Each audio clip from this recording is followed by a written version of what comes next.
peace building.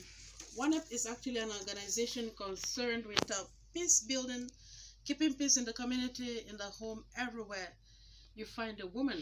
They believe in keeping peace. And today we're focusing on the relevant role of community women in peace building. How can community women keep peace in the communities? And today we have a woman from one of the communities in River State, Janet Monkia. She's from one of the communities in River State, trained by OneUp for peace building. I also have an official of OneUp right here in the studio, Loretta Ahopome. She is one of the coordinators for OneUp Port Harcourt. Loretta, you're welcome. Thank you very much. And Janet, you didn't tell us welcome. Janet Monkia from the community, you're welcome. Thank you so much. You have to speak out too, so that people can hear your voice. Okay, my name is Rachel Ona. From now till 3 o'clock, we'll be talking peace building, peacekeeping in the communities. Now, we'll start with Janet.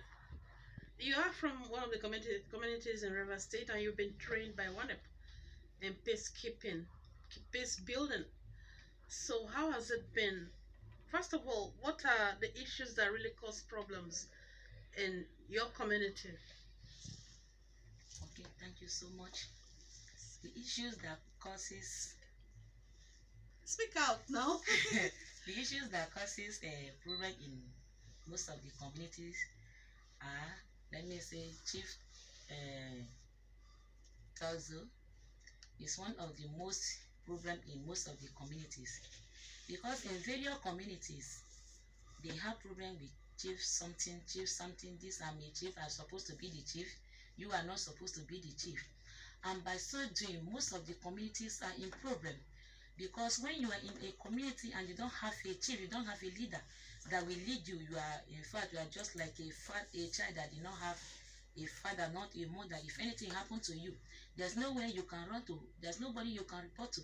So in most of the communities, they have problem about chief matters, and it leads them to a serious problem.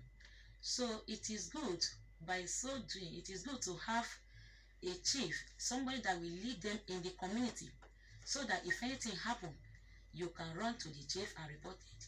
Or if anything happen, the chief by himself, including the governing council, can now handle that community very well.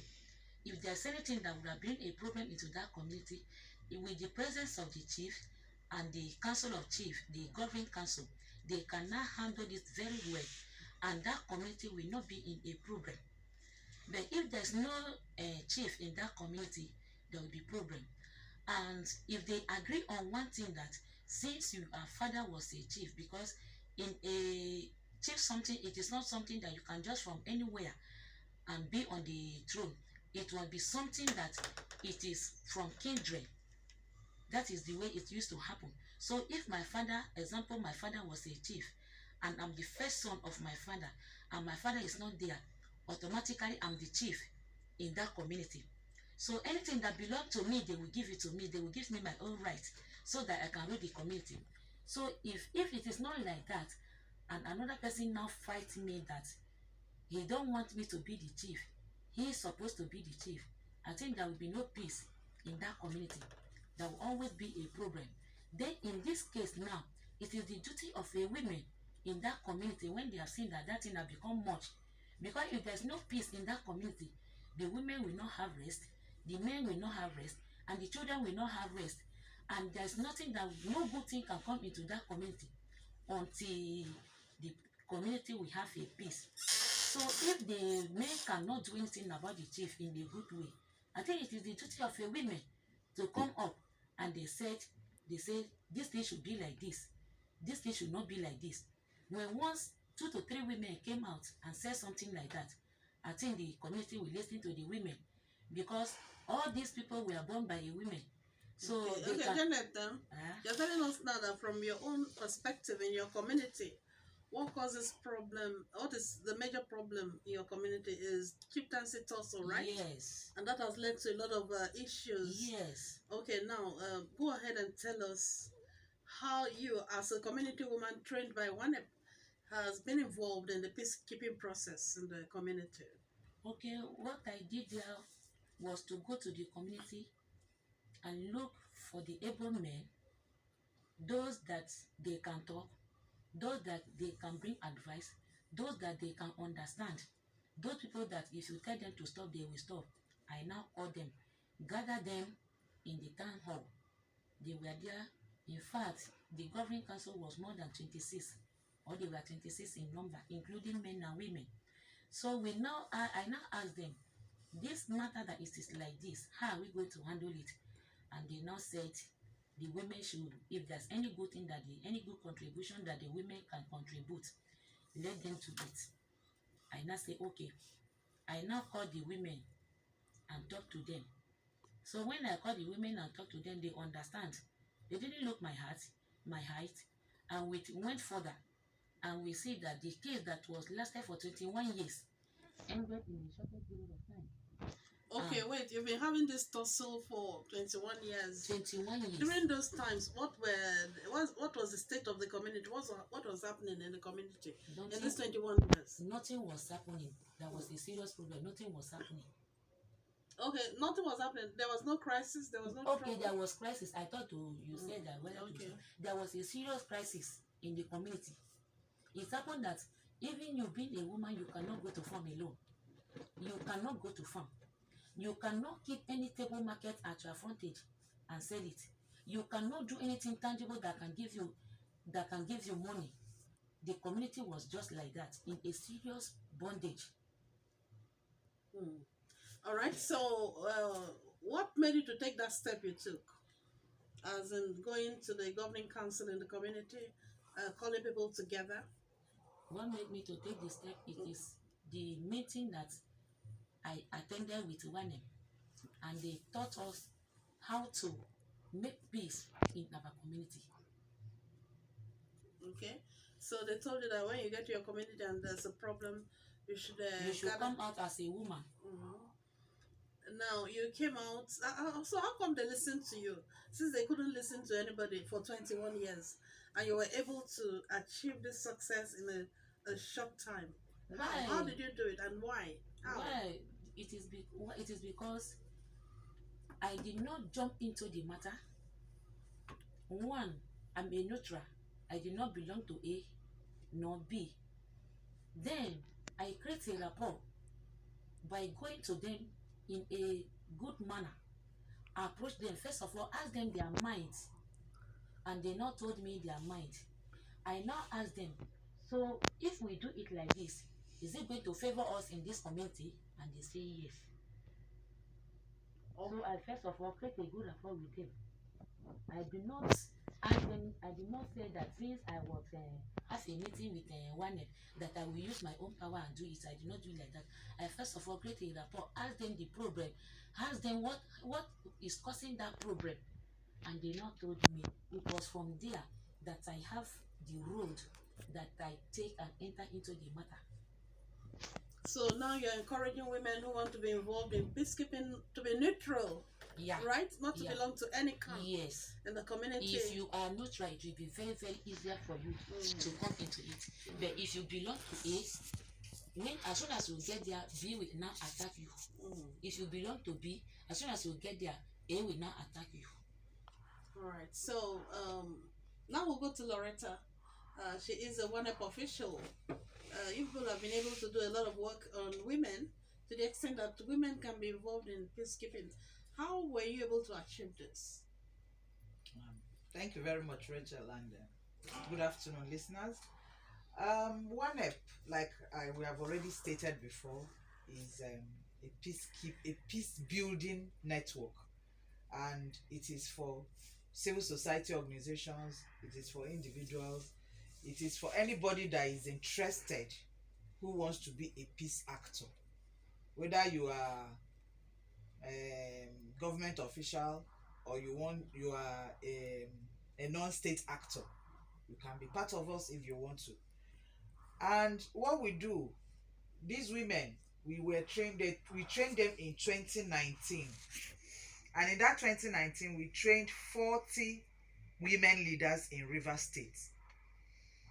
And in that training, what we did was to draw references from UN Security Council resolution of 1325, which is mainly on women in peace building. What role women can play in peace building. We did that, and then we also looked at CEDAW, which is the Convention on Elimination of all violence against women and girls. And we also looked at the Beijing conference, about the roles of women in the community. We drew inferences from all these international conventions and treaties. And mind you, the UN SCR 1325 has been domesticated in Nigeria. We have the Nigerian National Action Plan on that, and River State has the State Action Plan on that.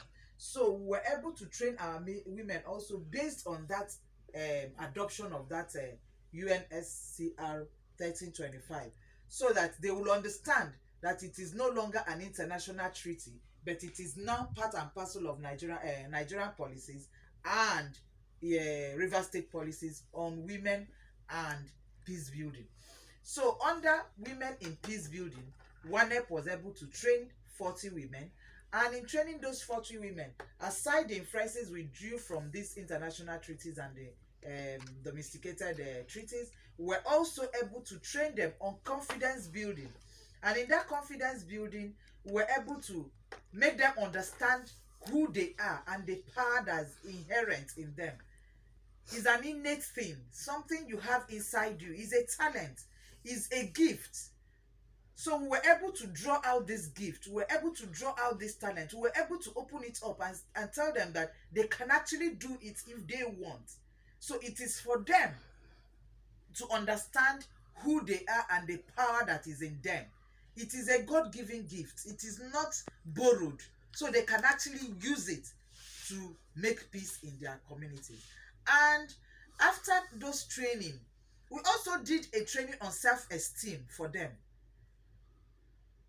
In that self-esteem, it was like I said, in that confidence building, bringing them out to understand what they can do, opening up their world to them, to see that there's power in being a woman.